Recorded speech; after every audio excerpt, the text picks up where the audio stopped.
Is it unfair to judge people and actions in the past by today's standards, by the standards of today? Let's just ask the question: was Thomas Jefferson a racist? Here's a harder question. Can I still watch Dave Chappelle specials? Absolutely. How do we deal with this? How do you all think, what are your thoughts about this particular question? How do we judge historical actors given what we know today? Anybody have thoughts about that? This is probably less of a direct instructional question and much more of a thematic conversation that we have with ourselves as educators. Anybody So want? Yeah, go ahead.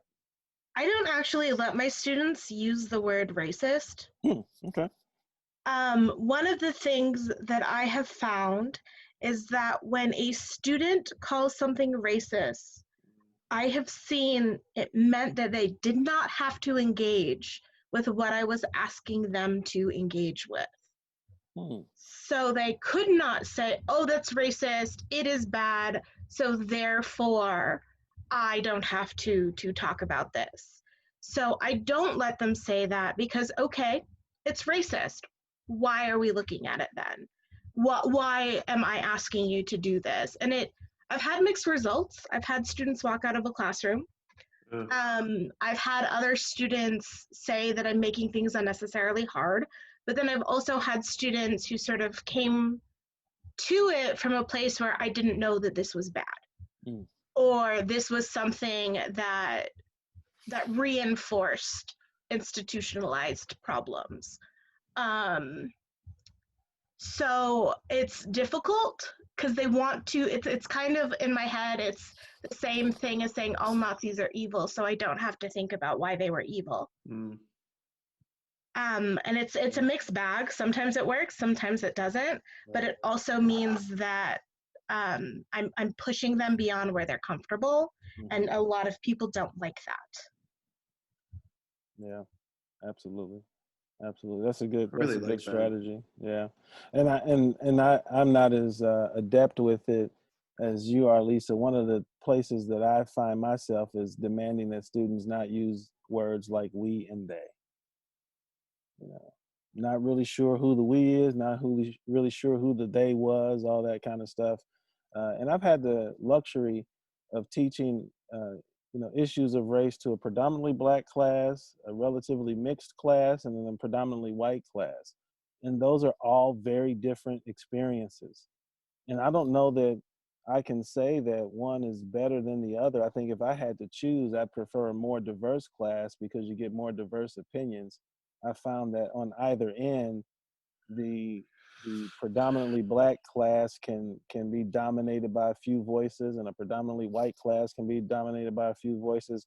I found that the mixed classroom provides the most interesting landscape to explore some of these topics. And of course, we don't always get the luxury of having that experience, and I've only had that experience a very few times, but it has been, uh, for me, it made for a richer classroom experience because folks can't get into the we's and the days. Folks can't get into their camps as easily, and it also provides a little more room for students who might have dissenting opinions from their peers to find some colleagues or build some coalitions with folks who think a little bit more like them somewhere in the middle of some of those topics.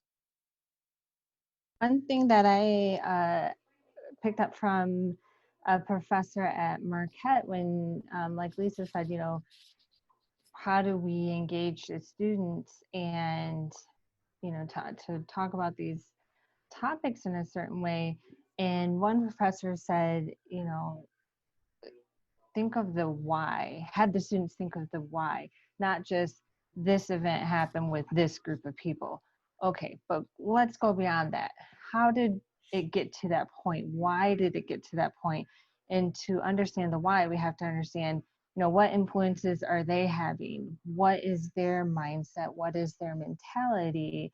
And when we start putting all those pieces together, not saying it makes any sort of justification for it, but understanding how one gets to that point can be really great in having an understanding of the overall conversation, because then it's not just, I think you're wrong and that's that. It's, okay, you have these influences.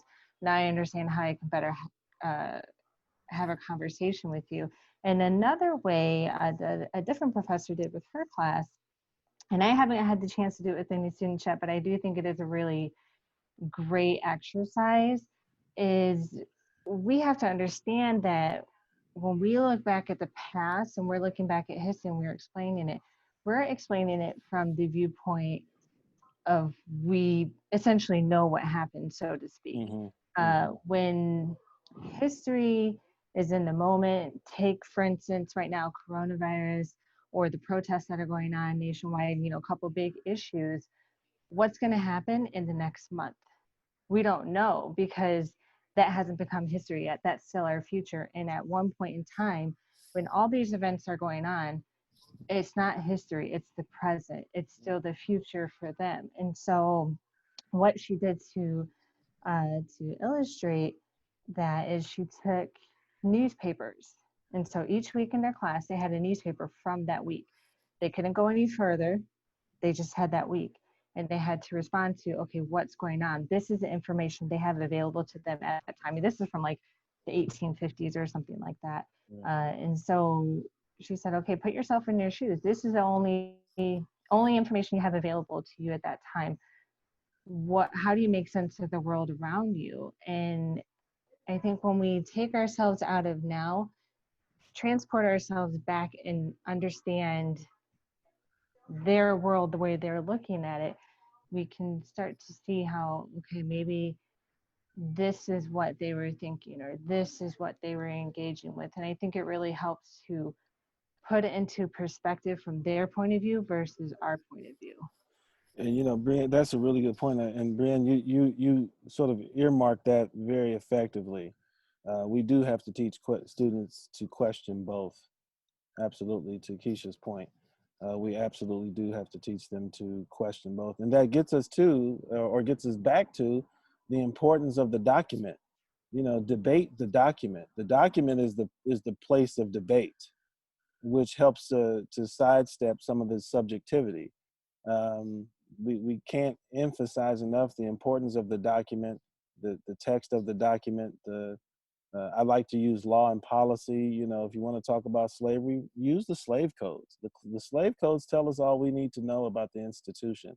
It teaches us about how heinous the institution was. It teaches us how people resisted the institution. It teaches about the economics of the institution.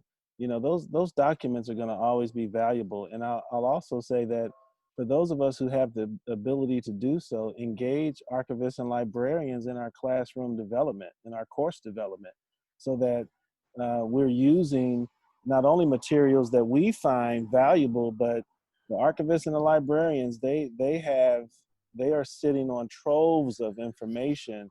And I found that they have amplified my classroom experience to places that I couldn't take them had I not been in touch with them. And I do mean to suggest to engage them with course development. Long before you get in the classroom, sit down with some folks who have access to a wide array of documents to help think through how to carefully place materials into the classroom schedule as best as possible. I mean, maybe I'm saying the same thing I said before when you suggested the importance of bringing local experts into the room. And I'm kind of also synthesizing how Kristen was responding to Lisa, is that I say this, that the bookshelf of Milwaukee is missing most of the books because, in the avenues of how that kind of literature gets created, a huge swath of what the real narrative of the place is never had access to those levers of power. And therefore, oftentimes, I'm not saying they're totally devoid of them, but the archives will be missing sometimes, that they won't have total fidelity to all that happened. So I guess that's just a piece that I've been feeling, Milwaukee almost feels like an anti-archival city to me sometimes, and maybe that's just me being a curmudgeon. But it does feel like a place that is in the constant process of forgetting its past, and almost proudly so. And therefore, and not just, I'm not just saying that interpretively, but I think in practice, we do not archive that well. Well, But the very I'm not, process of yeah. urban renewal does that. You know, Yes, the very absolutely. process of urban redevelopment is in some Yes. ways a structural effort to redo, forget, renew the past, Unroot. unroot. Yeah, Yeah. absolutely. Yeah, absolutely. And there were a couple of points that I think were really important. You know, the importance of encouraging students to think about the future and think about a future that they imagine. You know, what is the future what does the future need to look like? Which necessarily, Luis, gets us into this question about what has changed or not. It's tempting to, on the one hand, inflate progress, and it's also tempting to um, sort of shortchange progress as well. You know, and somewhere in the middle is a sweet spot where we can then have some really good debates. Yeah. Also, one last classroom idea: debates. Yeah. You know, maybe the one way to do this is to structure actual debates, force some students to be on the darker side of history, because there is something about learning and thinking through what would be, for lack of a better term, what were the oppressors up to, what went into the thought process of creating systemic mechanisms of oppression. I Because mean, then, yeah. I mean, guys, you get to think about how to undo them. you put power in the room, kids are going to start grabbing for it. Like, Right. John, I have that book in my car, Milwaukee Streets, The Stories Behind Their Names. To the point I was just mentioning, one of the top first names you'll see in there is Auer. I think his first name is Louis Auer. He was a school board member long ago. But what it doesn't mention in that book, and here's what the archive leaves out, is that he was a eugenicist. And a major street in Milwaukee, Auer Avenue, is named after him. And there's a school on that's predominantly African American today that carry his name. And I was talking to some students about that, and then we were talking about what a eugenicist is, and one of the kids said to me, I think he would really hate that this school was full of happy black kids. And I was like, great point. Of Sorry. course he would, and think about, but also think about all those great funding agencies: Ford Foundation, Carnegie Foundation. I don't think that those industrialists of the late Oh 19th, yeah, early 20th absolutely. century intended for their money to be used to fight apartheid and to fight Jim Crow. Especially since they built them, they built those systems. You know. Yeah. All right, Adam, we better wrap these folks up. Let's go ahead to the last slide. Folks, we thank you for your time tonight. We hope that we at least had a chance to uncover some conversations and some thoughts that might be useful. We'll continue to do these at the end of every month. As you see there, in June, we're going to talk about Latinx history in Milwaukee. And then in July, we're going to get into Milwaukee food and culture. Given our current state of affairs with COVID, we might not have all the wonderful festivals that we're used to in the city. And then in August, we're going to get into voting rights. But we will continue to have, at the end of the month, these kinds of conversations to help us think through how to do our jobs as educators and how to continually engage our young people as effectively as we possibly can. Before we wrap up, does anybody have anything they'd like to share? Any last comments? Any last chats? Any last statements? Rob, turn your video on. Man, it's dark out here, brother. I want to see how. You can't see me. Oh. Yeah. Rob, can you tell us a ghost story? Well, before he does that, let me tell them about the June. Oh yeah. Let's Sorry, make sure they have we my forgot. information. We just went into our normal routine.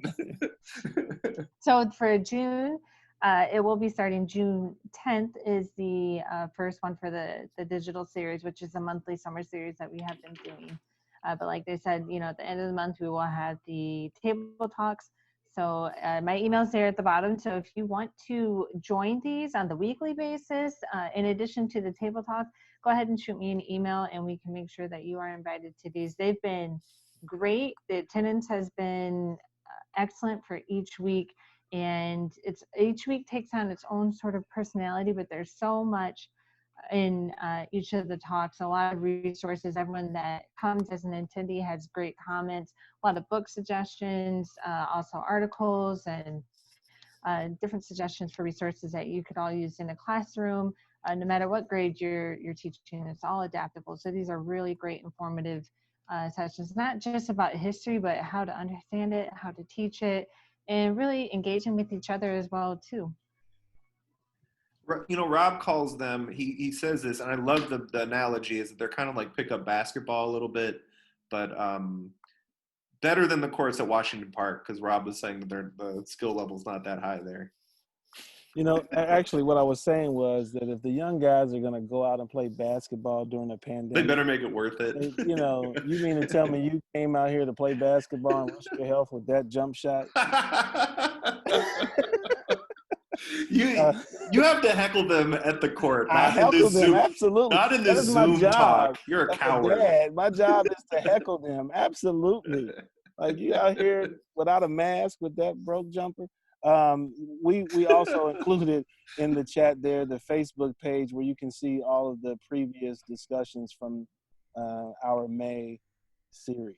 So you can go to that Facebook page and find those as well.